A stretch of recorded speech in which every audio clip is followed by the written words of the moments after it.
amor é fruto do meu amor por ti, Jesus, de lábios que confessam o teu nome. É fruto de tua graça que dá paz que encontro em ti, e do teu Espírito que habita em mim, que habita em mim.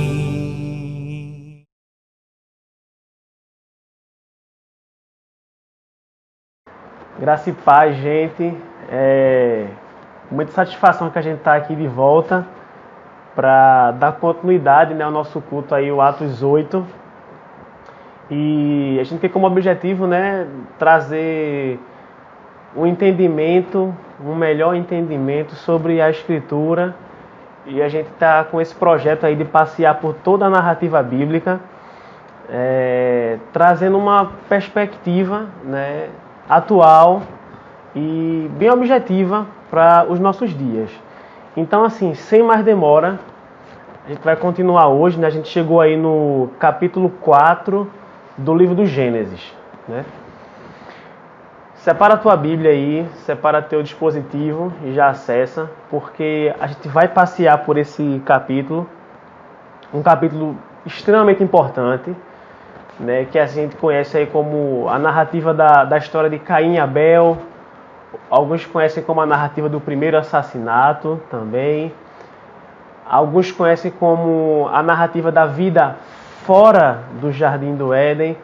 Mas eu queria que a gente guardasse hoje que esse capítulo ele fala a despeito de tudo isso, e ele realmente fala, mas que ele fala sobremaneira da misericórdia de Deus.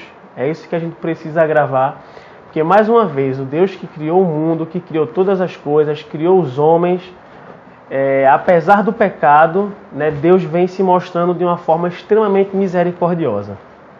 Então, como a gente fez antes, não vou fazer a leitura exaustiva do texto, a gente vai lendo à medida que a gente vai comentando, tá bom? E comentando à medida que a gente vai lendo. E uma coisa que a gente tem que atentar aí, qual é o objetivo de Moisés? Lembrando que foi Moisés quem escreveu o Gênesis. Qual é o objetivo de Moisés? O que é que Moisés pretendia em relatar essa história que está contida aí no Gênesis 4? E o que é que Moisés queria? Nesse capítulo, Moisés ele traz um foco, ele traz um enredo que vai narrar sobre a história de Caim e Abel, mas principalmente sobre a história de Caim e a sua descendência, né? Moisés ele tenta ali trazer, na verdade, ele traz ao povo hebreu, o povo israelita, que está num contexto de entrada na Terra Prometida, tá? A gente lembra aí que o povo passou por um período dentro do Egito, escravo no Egito. Depois esse povo é liberto e passa aí um período também sendo peregrino no deserto. E aí eles estão à mercê de entrar na Terra Prometida, que é quando Moisés relata isso para eles. E Moisés ele traz aí uma bifurcação que aconteceu na humanidade após a queda do homem, né? E a expulsão dele do Jardim do Éden. Então, assim, essa bifurcação está muito clara em Gênesis 4, porque de um lado a gente vai ter a figura de Caim, que ele foi rejeitado por Deus. Já dando um spoiler aí, a gente vai entender que Caim ele é a semente da serpente, né, que foi amaldiçoado e também foi expulso da região do Éden, né? E assim, com todo esse respaldo de desobediência, de assassinato, de falta de contrição, de falta de arrependimento, com todo esse respaldo, a gente vai ver que Caim constrói uma cidade, ele constrói uma cultura. De outro lado, a gente tem a figura de Abel, né? Abel que foi um homem justo, um homem reto, um homem cheio de fé, principalmente, né? Abel, que a gente tem que entender que foi o primeiro homem que teve o seu sangue derramado por cultuar a Deus da forma correta.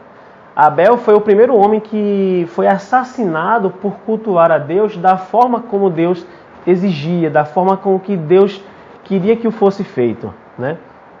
E a gente vê aí, logicamente, já no finalzinho do capítulo, que depois da morte de Abel, né, obviamente, veio Sete e depois dele Enos, né, com a substituição aí da figura de Abel. E a partir daí, o povo ele começou a cultuar a Deus, vamos dizer assim, da maneira correta, da maneira coerente. E isso passou a fortalecer o povo de Deus, né, através de Sete e de Enos. Então, como a gente já disse, Caim ele vai representar a descendência da serpente, né, que foi mencionada lá no capítulo 3, no episódio anterior. Você vê isso no versículo 15.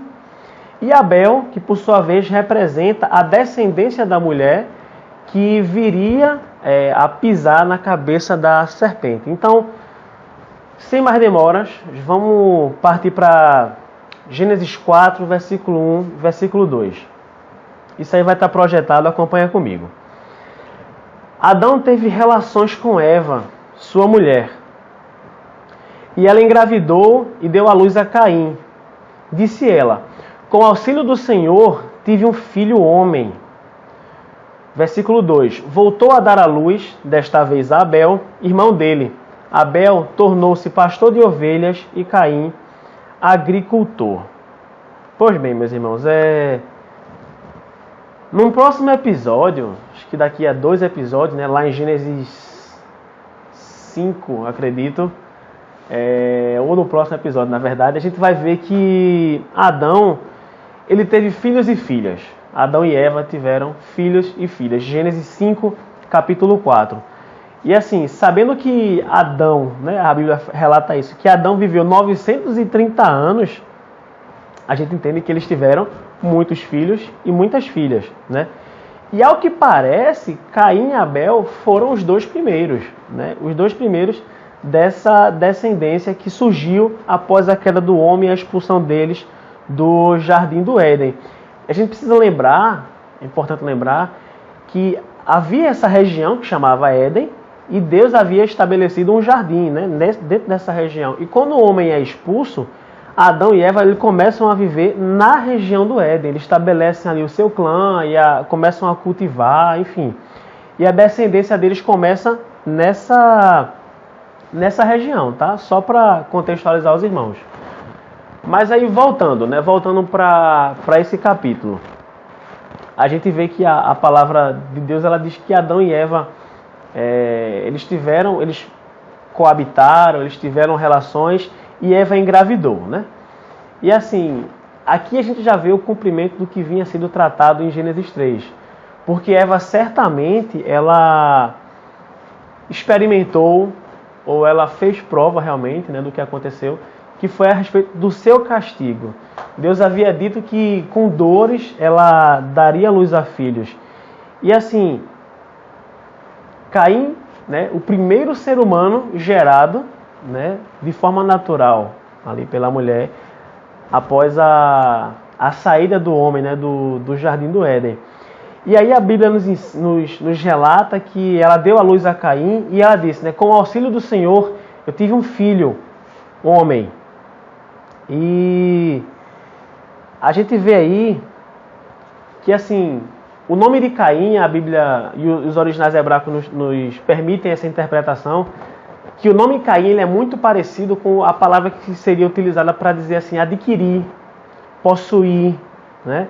Então é por isso que ela dá esse nome a Caim, porque ela possuiu, ela adquiriu do Senhor, com a ajuda do Senhor, um homem, um varão, né? Até a palavra fala ish, adquirir do Senhor um filho, homem.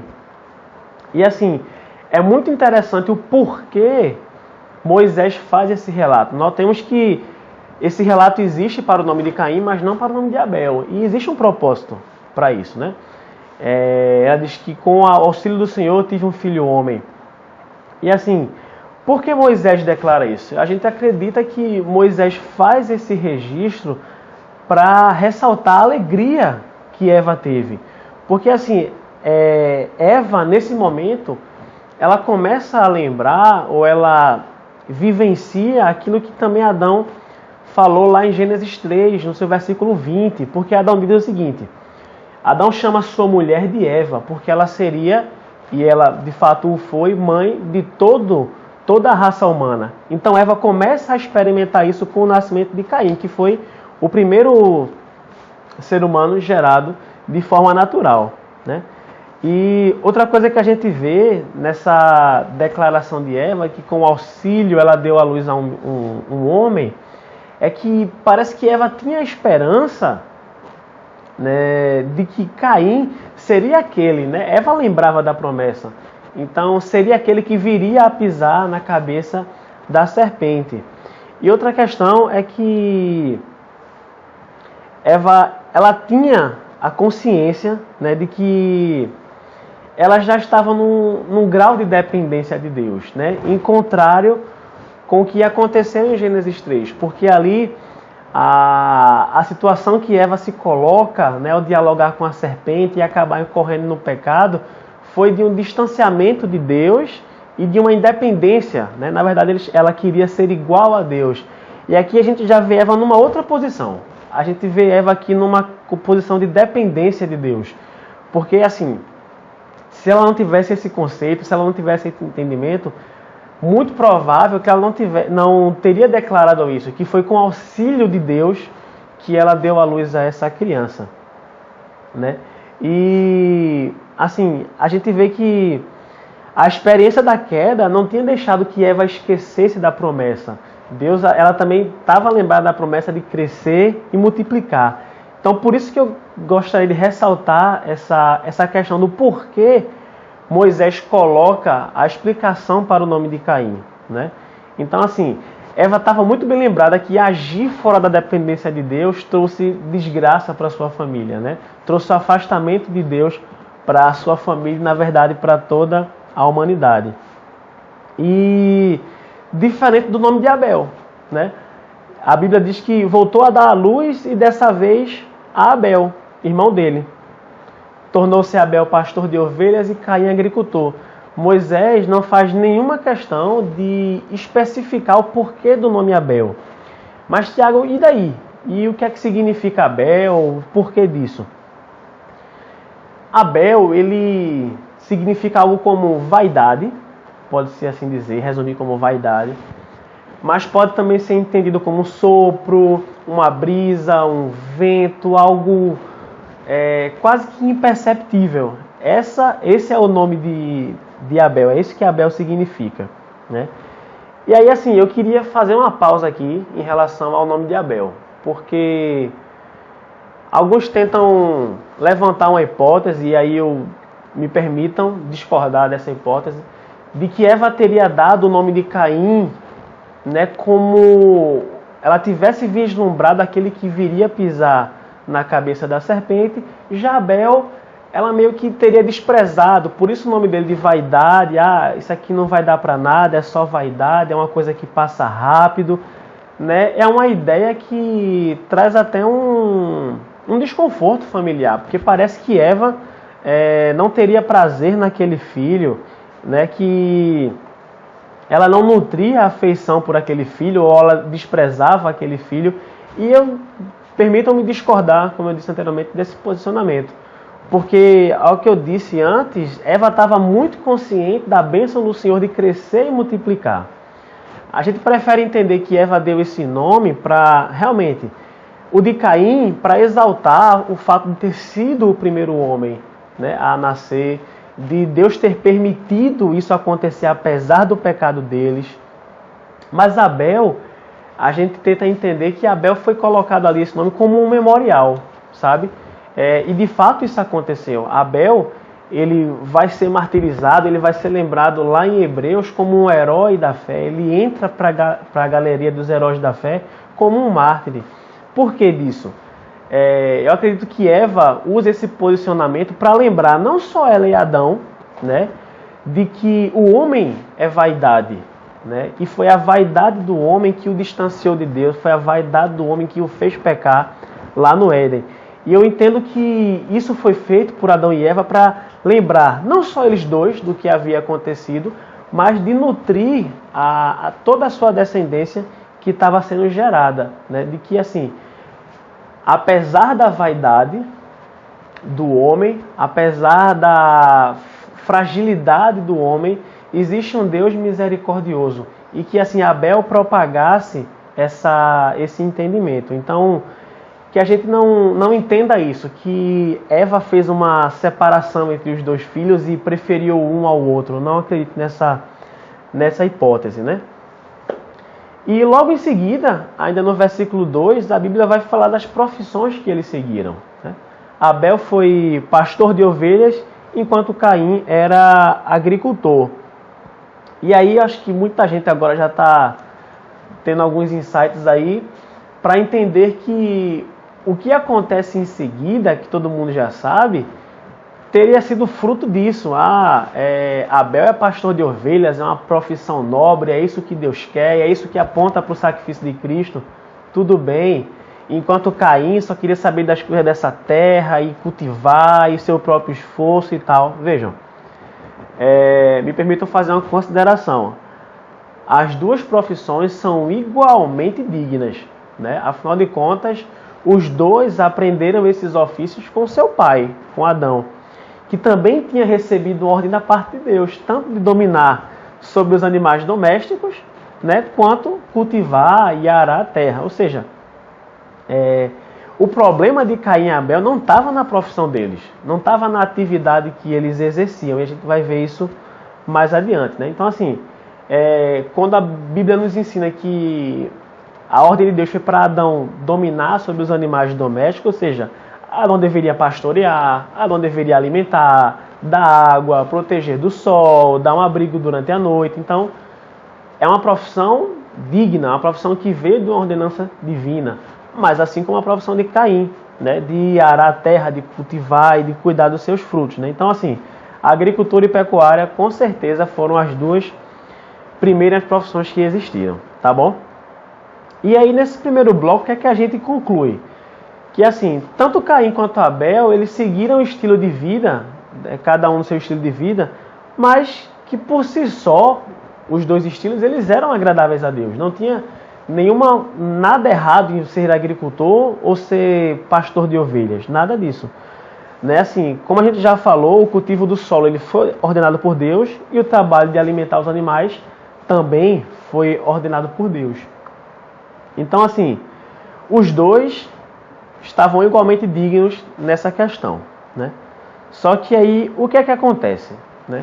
A próxima cena que se apresenta no capítulo 4 de Gênesis é que, passado algum tempo, né? Gênesis 4, a partir do versículo 3, diz o seguinte: passado algum tempo, Caim trouxe do fruto da terra uma oferta ao Senhor. Abel, por sua vez, trouxe as partes gordas das primeiras crias do seu rebanho. O Senhor aceitou com agrado Abel e sua oferta, mas não aceitou Caim e sua oferta. Por isso Caim se enfureceu e o seu rosto se transtornou. Então vamos lá. A gente vê aí que passou algum tempo, a gente não sabe exatamente o que é que Moisés quis dizer com isso. Alguma versão pode dizer aí que chegado o tempo da colheita, ou esse passou algum tempo quer dizer, pode ser, chegou o tempo do sábado para você oferecer uma oferta a Deus. Então, assim, Moisés não se preocupou também em especificar o que foi, tá? Mas o que importa é, passado algum tempo, ambos trouxeram ofertas a Deus. Caim trouxe uma parte do fruto da terra e Abel, por sua vez, trouxe as primícias do seu rebanho. E aí já acontece uma coisa curiosa. Moisés deixa muito claro isso, que Deus ele se agradou de Abel, primeiramente, e da oferta de Abel. Porém, de Caim, ele não se agradou e nem da sua oferta. Então, vamos ver aí. O problema de Caim estava naquilo que ele ofereceu por ser fruto do seu meio de subsistência. Veja, como a gente já disse antes, a profissão de Caim não tinha nenhum problema. Ele ser agricultor não tinha nenhum problema. Tinha problema em oferecer frutos, cereais, o que quer que Abel tenha oferecido? Não é essa a dificuldade que a gente encontra em Gênesis 4. A gente vai encontrar que a dificuldade estava na própria pessoa do Caim.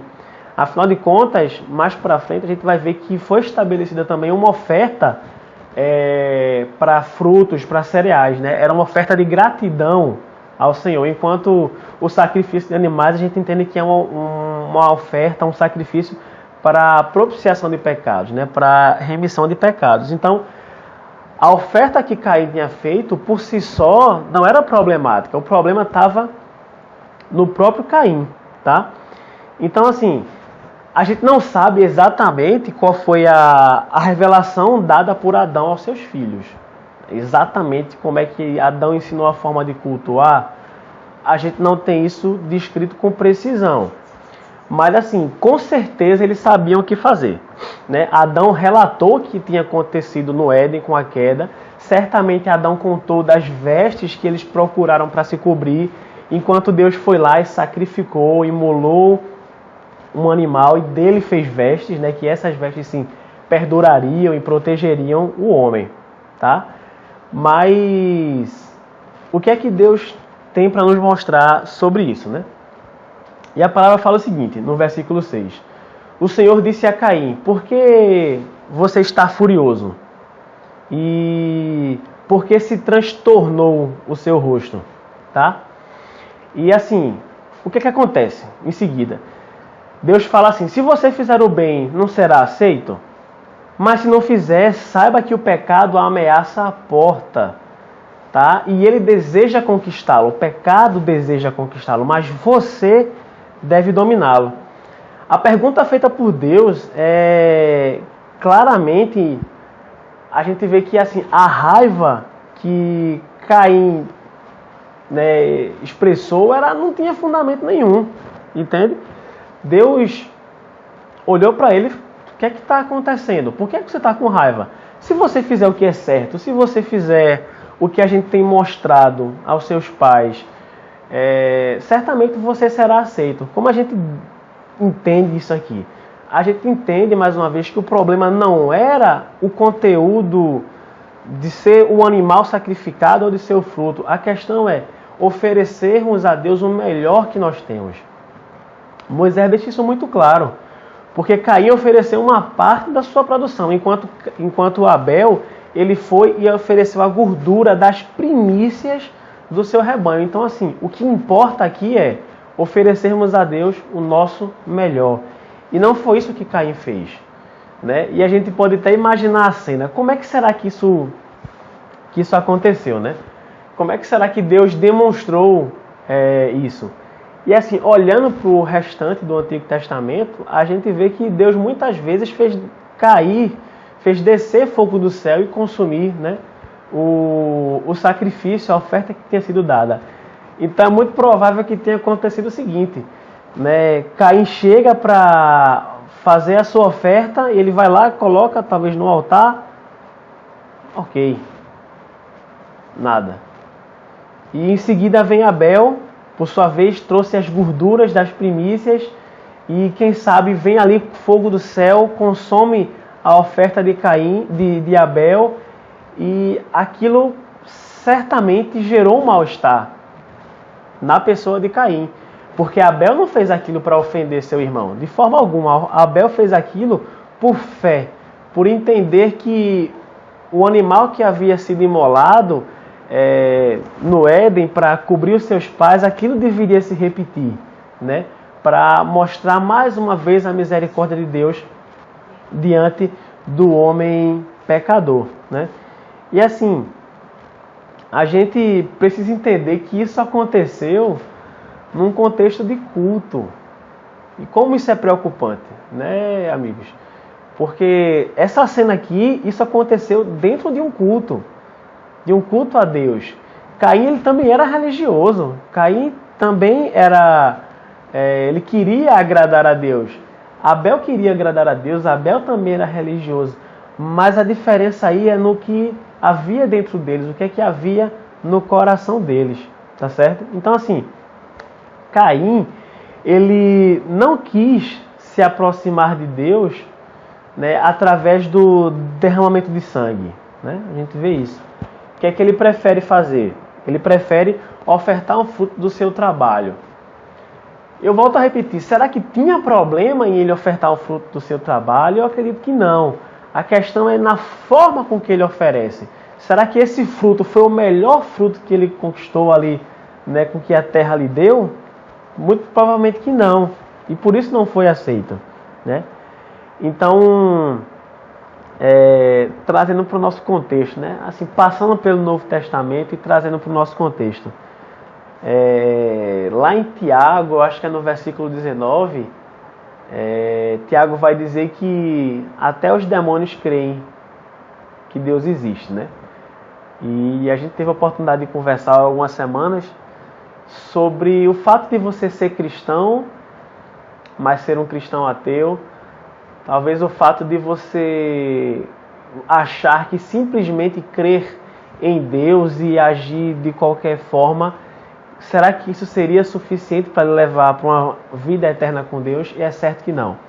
Porque o simples fato de crer em Deus não basta. Afinal de contas, até os demônios, eles creem em Deus. E assim, me perdoem a franqueza e a sinceridade, mas há muita gente que, assim como os demônios, acreditam em Deus, ok? Reconhecem que Jesus, ele até é o Filho de Deus. Contudo, essas pessoas não querem se sujeitar à forma que Deus tem como correta de cultuá-lo, né? A forma que Deus estabeleceu para a remissão de pecados, né? Então, assim, muitos não vão aceitar que a morte sacrificial de Cristo, ela é o substituto, é na cruz que nós temos o pagamento dos nossos pecados, né? Alguns podem acreditar que é pelo seu simples esforço que elas vão alcançar a redenção. E assim, a mensagem geral do Evangelho de Cristo, das boas novas da salvação, é justamente essa, de que ninguém vai chegar a Deus, ninguém pode ir a Deus por meio próprio, né? Senão através daquilo que Cristo conquistou na cruz, através da sua morte e ressurreição, tá bom? Até porque no Novo Testamento a gente vai ver lá em João, né? Quando João diz, né, em 14:6, eu acredito, né, que eu sou o caminho, eu sou a verdade, eu sou a vida, e ninguém vem ao Pai senão por mim, tá bom?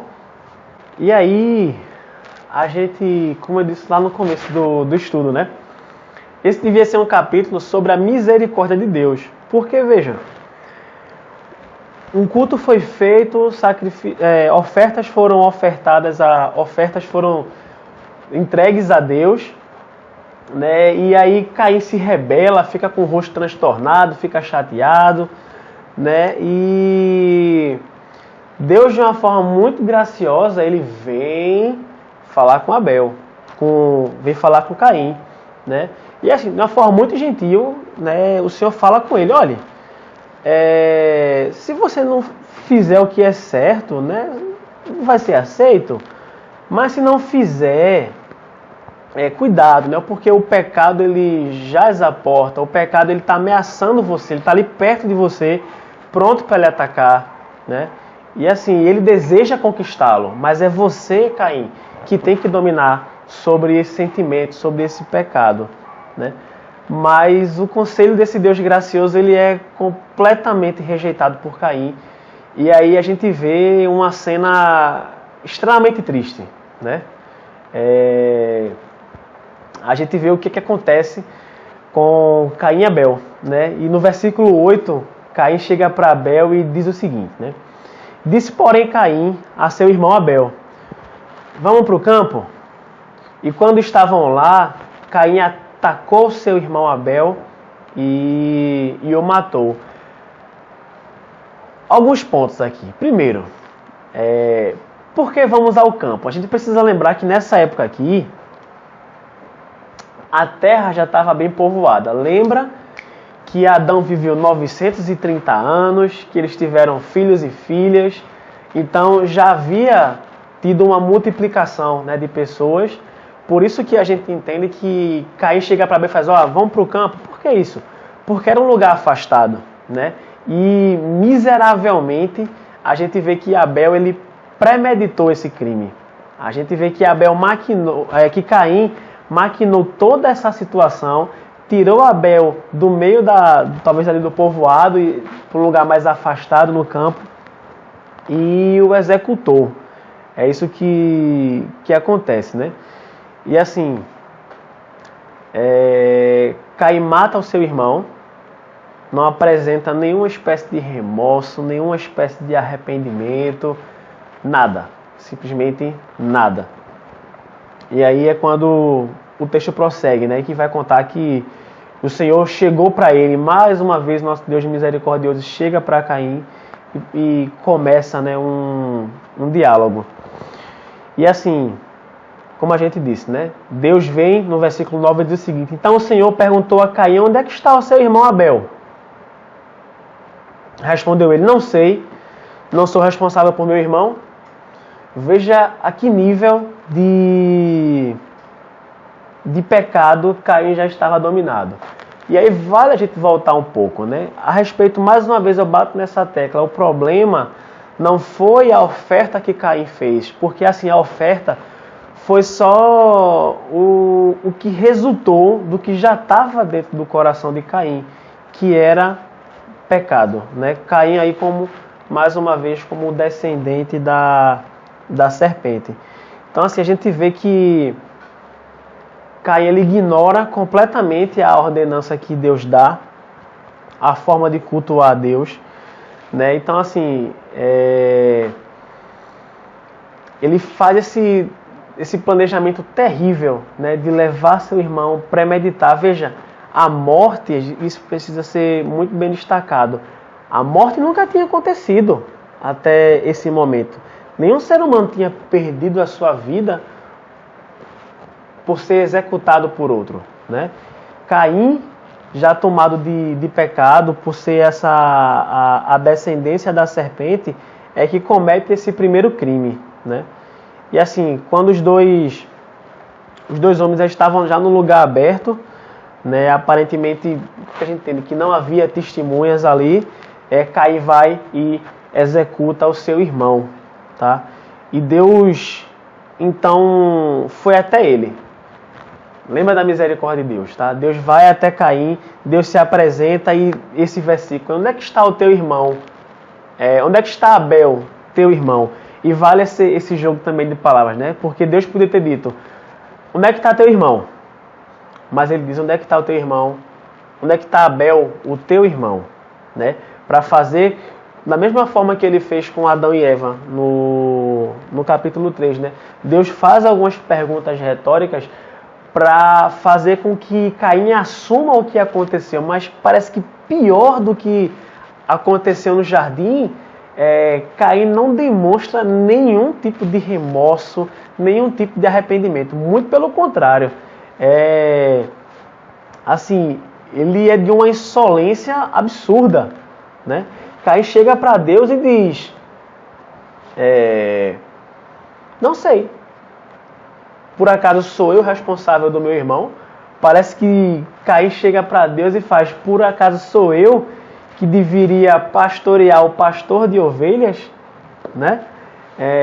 Tamanha a ira, tamanho o pecado que já abundava na vida de Caim, né? Então assim, ele faz pior do que aconteceu em Gênesis 3, né? Ele mente, né? Aliás, ele não só mente, né, acerca do paradeiro do irmão. É evidente que Deus sabia de tudo que tinha acontecido, sabia que havia ocorrido um fratricídio, né, quando o irmão mata o outro ali. Mas ele também afronta a Deus.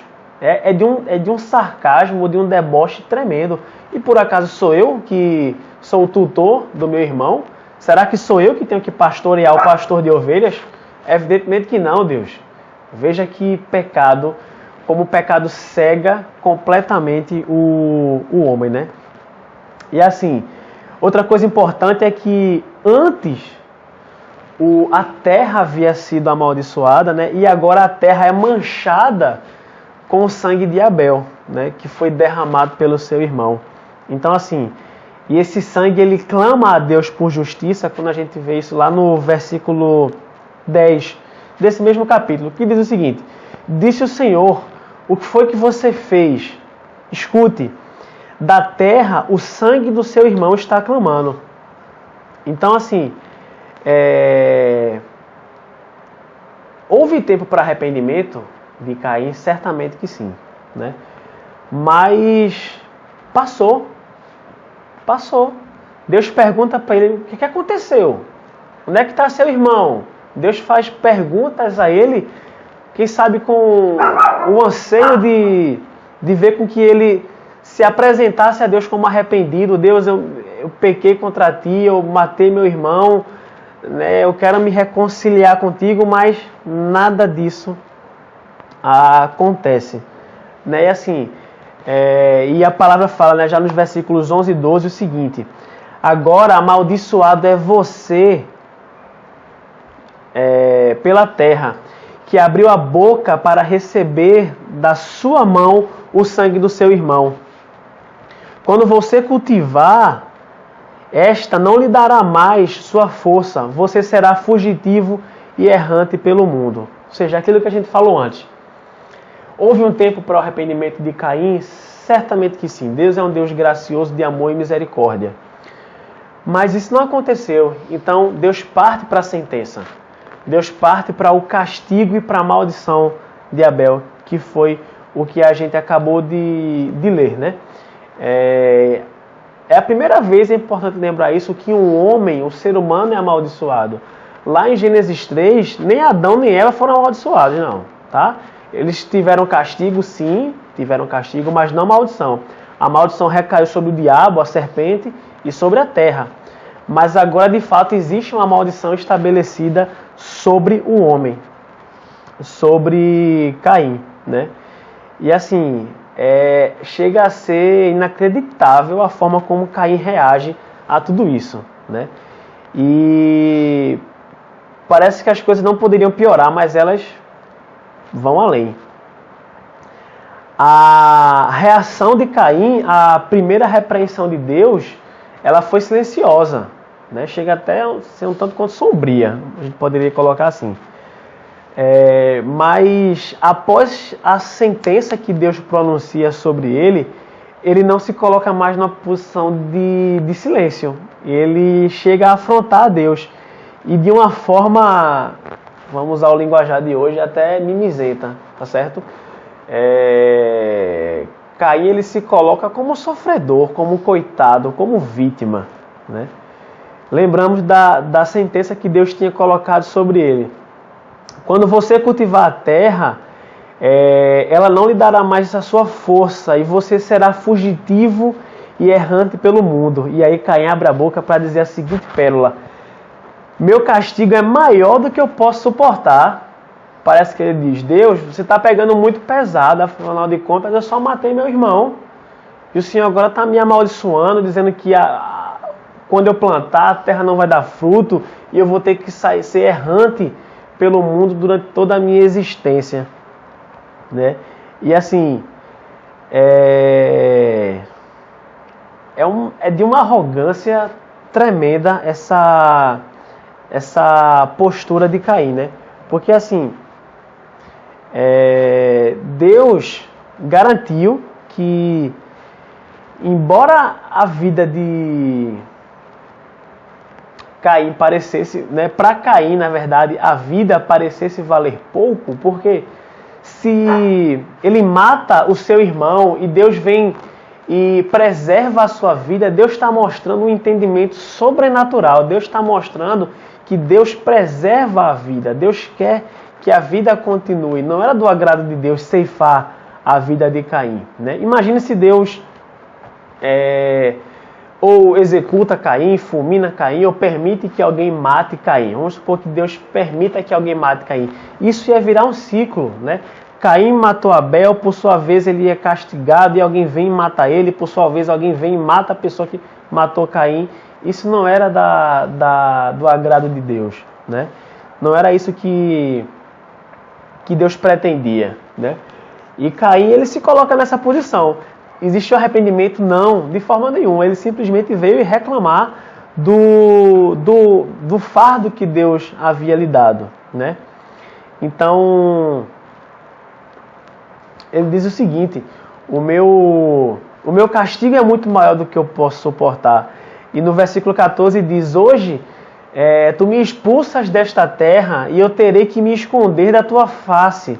Eu serei fugitivo e errante, né, pelo mundo, e qualquer um que me encontrar vai me matar. Primeiro, Caim coloca assim: eu vou ter que fugir da tua face. Primeiro, gente, a gente sabe que Deus é onipresente, tá? Então não há como fugir da presença de Deus.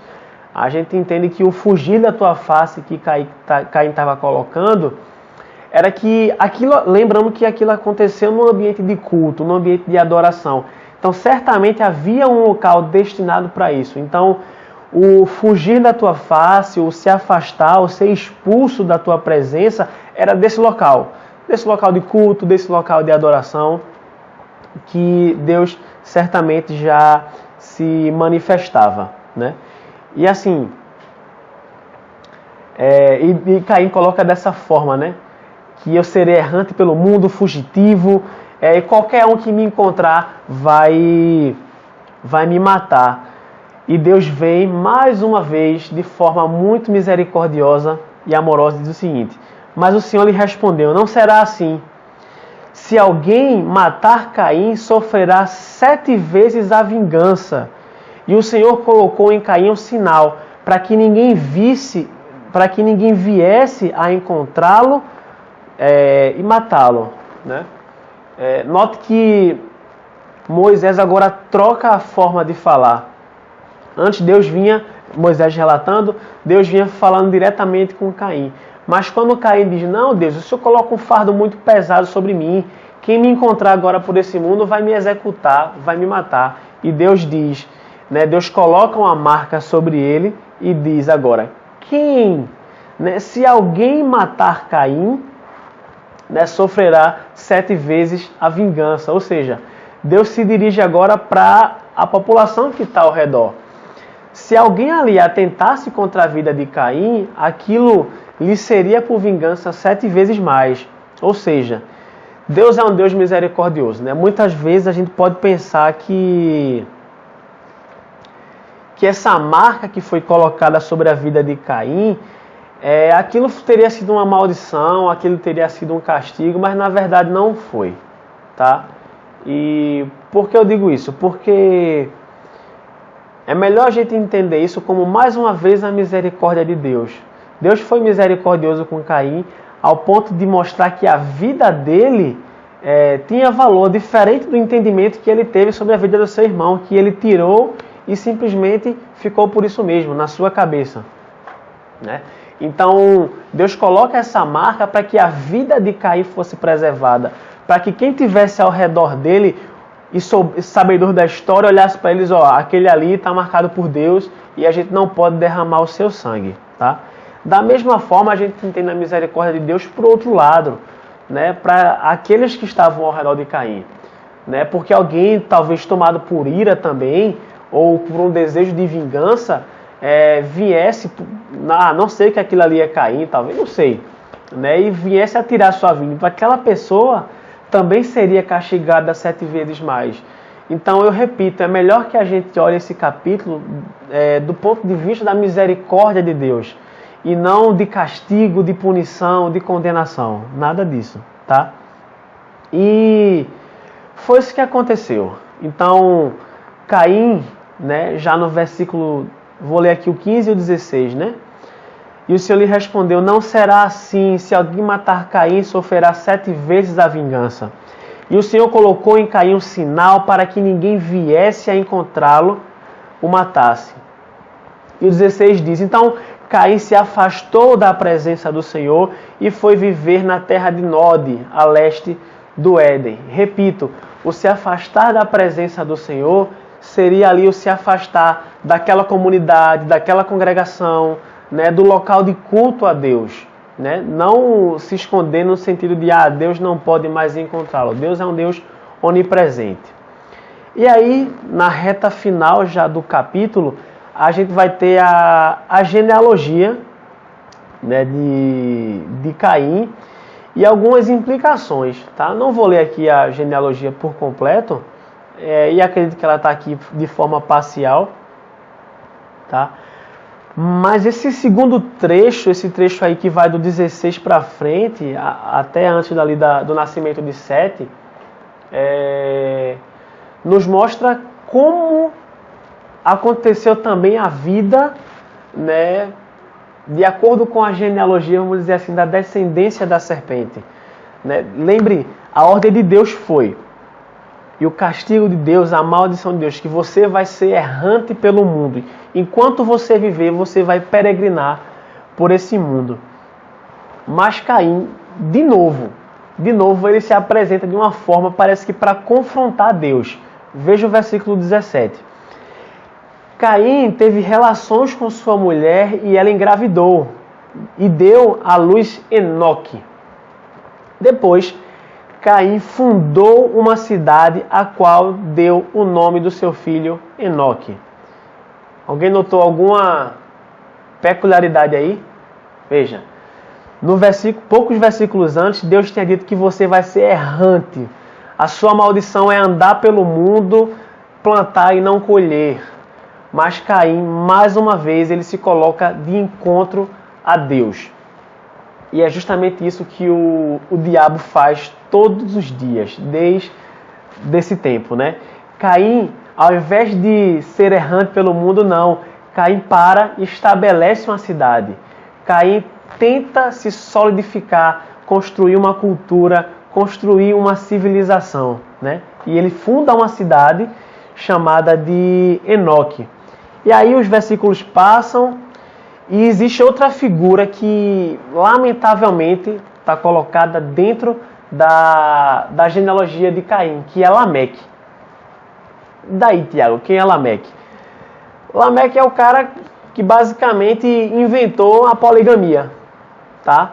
O versículo 19 diz que Lameque tomou 2 mulheres, né? E uma se chamava Ada e a outra se chamava Zilá. Veja, mais um fruto do pecado, mais um fruto dessa corrupção que vem tomando a raça humana até os dias de hoje. A ordem de Deus foi que homem e a mulher, juntos, um homem e uma mulher, Adão e Eva, eles procriassem, multiplicassem. Isso foi a ordenança de Deus, era essa a regra que Deus havia estabelecido.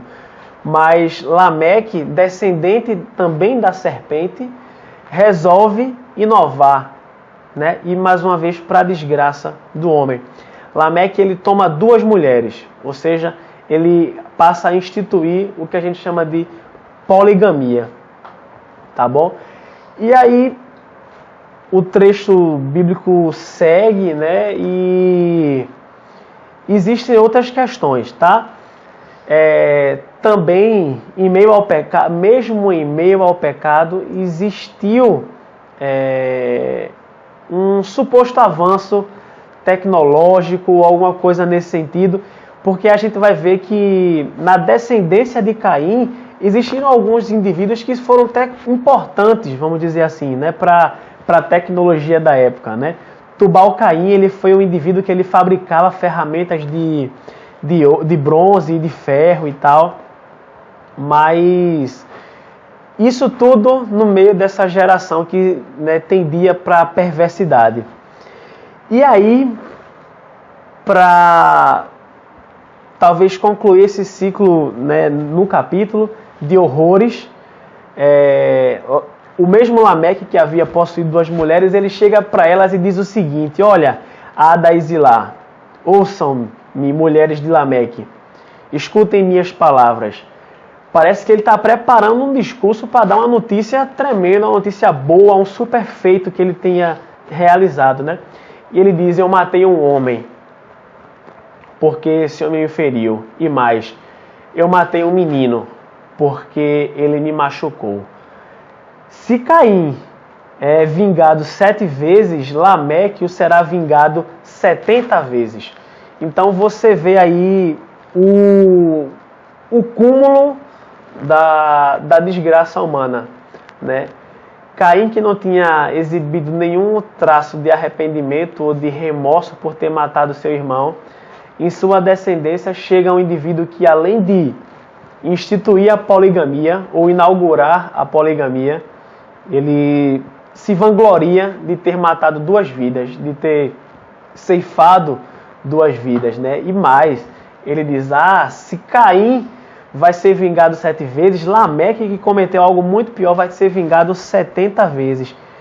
E assim, a gente vê uma total distorção da história, da forma violenta com que essa genealogia ela passa a se estabelecer na Terra, né? E assim, se estabelece de uma forma tão grande, de uma forma tão perversa, que acredito que no próximo capítulo, daqui a 2 capítulos, o mal ele já tomou uma proporção tão grande que Deus vai ter que mandar o dilúvio para acabar com essa corrupção, né? A gente lembra aí da bifurcação, né? Existiu a descendência da mulher, a descendência da serpente, aqui representada por Caim, mas o mal dessa descendência foi tão grande que consumiu toda a humanidade, ao ponto de, daqui a pouco, daqui a alguns capítulos, chegar o dilúvio, né? E aí a gente parte para uma parte final, que seria aí talvez um vislumbre ou uma pitada aí da redenção ou da graça de Deus, né? Que são os versículos 24, 25 e 26, que diz o seguinte: novamente Adão teve relações com sua mulher, Eva, e ela deu à luz a outro filho, a quem chamou de Sete, dizendo, Deus, lembra de Eva, né? Agora na dependência de Deus, Deus me concedeu um filho no lugar de Abel, visto que Caim o matou. Também a Sete nasceu um filho, a quem deu o nome de Enos. Nessa época começou-se a invocar o nome do Senhor.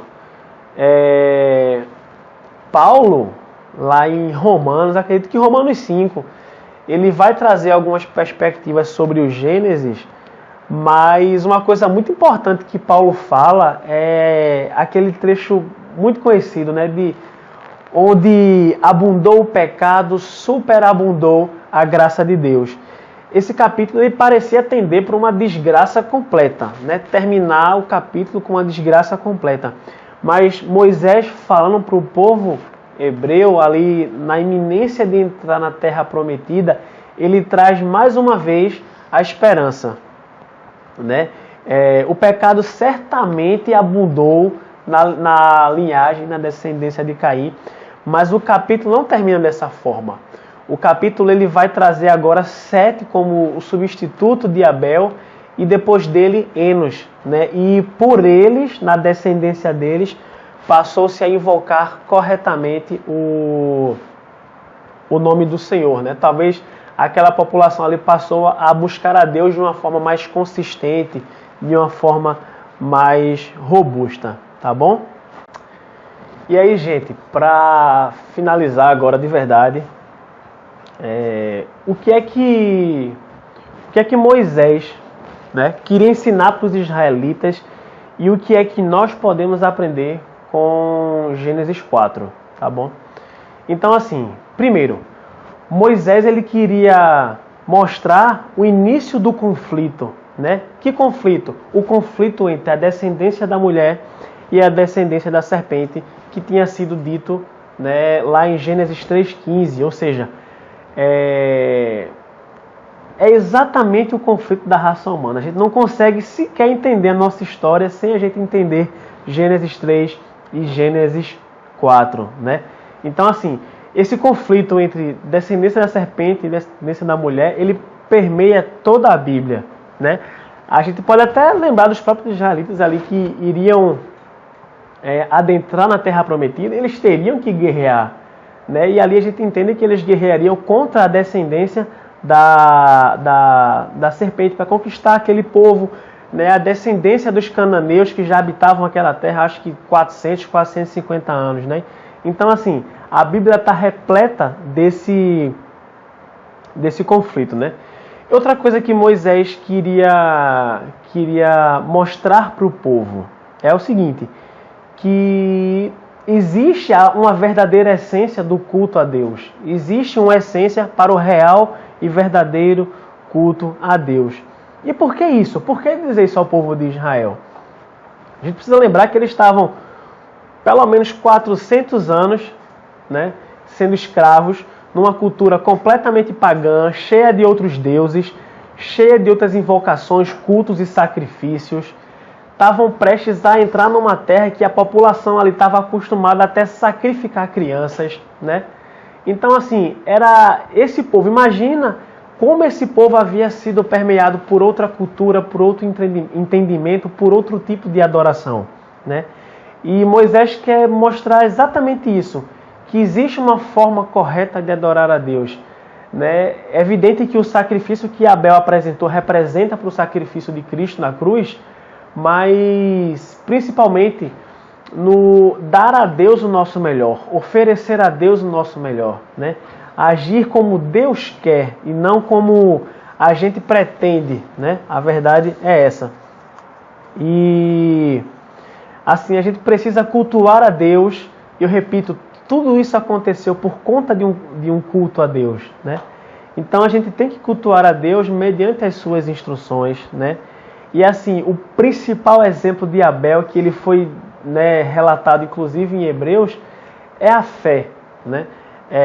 A gente tem que fazer isso por meio da fé. O nosso culto a Deus tem que ser por meio da fé nas promessas que Deus fez para nossas vidas, né? Abel cultuou a Deus pela fé naquilo que ainda ia acontecer e nós pelaquilo que já aconteceu, né? Porque nós já sabemos do sacrifício de Cristo e da eficácia desse sacrifício, né? Que remiu os nossos pecados. Então, assim, eu acredito muito nisso, que a gente está diante da maior diferença entre o culto de Caim e Abel. Qual foi a diferença? A fé. Pela fé, Abel ele apresentou a Deus as primícias do seu rebanho, quanto Caim não o fez. Caim simplesmente pegou o que tinha na sua colheita e entrega aquilo a Deus, tá? Outra coisa que Moisés pretende mostrar aqui é o efeito do pecado na humanidade, né? Então aqui a gente vê, mais uma vez, a doutrina do pecado, né, original, como é que a corrupção chega nos nossos dias, tá? Então assim, e a responsabilidade do homem a respeito do pecado, né? Caim pecou, não se arrependeu e Deus o sentenciou por conta disso. Então assim, outra coisa que Moisés mostra para o povo e nós podemos aprender também é essa responsabilidade, né? A responsabilidade que nós temos pelo nosso pecado.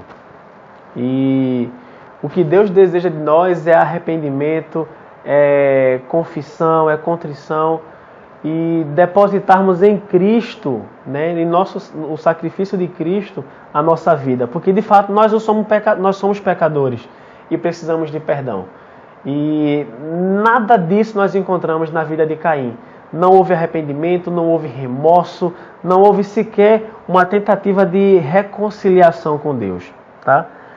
E assim, Moisés, ele também quer mostrar pra gente a esperança que existe. Lembra que o capítulo ele tinha tudo para finalizar na desgraça daquela descendência. Mas não, existe uma reviravolta. Adão e Eva voltam a coabitar e ali nasce Sete e depois dele nasce Enos, que no final das contas, né, eles sim representam a descendência da mulher, a descendência que viria a pisar na cabeça da serpente, a descendência que no final, né, vai vencer o mal de uma forma soberana e incontestável, tá? E assim, é muito interessante um relato que também diz em Hebreus a respeito de Abel, né, e o sangue de Jesus Cristo, né? E é Hebreus 12, 24, né, que assim, o sangue de Jesus, ele fala melhor do que o sangue de Abel. Lembra que o sangue de Abel clamava por vingança da terra, né? E já o sangue de Jesus não. O sangue de Jesus nos diz que se nós crermos, né, nós seremos purificados do nosso pecado. Enquanto o sangue de Abel clama por vingança, o sangue de Cristo nos oferece perdão, graça e misericórdia. Então, assim, gente, essa é a pequena contribuição que a gente tem para fazer a respeito de Gênesis 4. Fica um pouco corrido porque tem muito detalhe, né? Moisés e Deus, através da sua palavra, tem um propósito em cada palavra que foi aqui escrita, mas é isso que nós precisamos entender, né? Que assim, o caminho que Abel seguiu, o caminho que Deus tem para nós é um caminho de fé, é um caminho de redenção, é um caminho de perdão, é um caminho de misericórdia. E que nós possamos de fato seguir pelo caminho de Abel e não pelo caminho de Caim. E que Deus nos abençoe.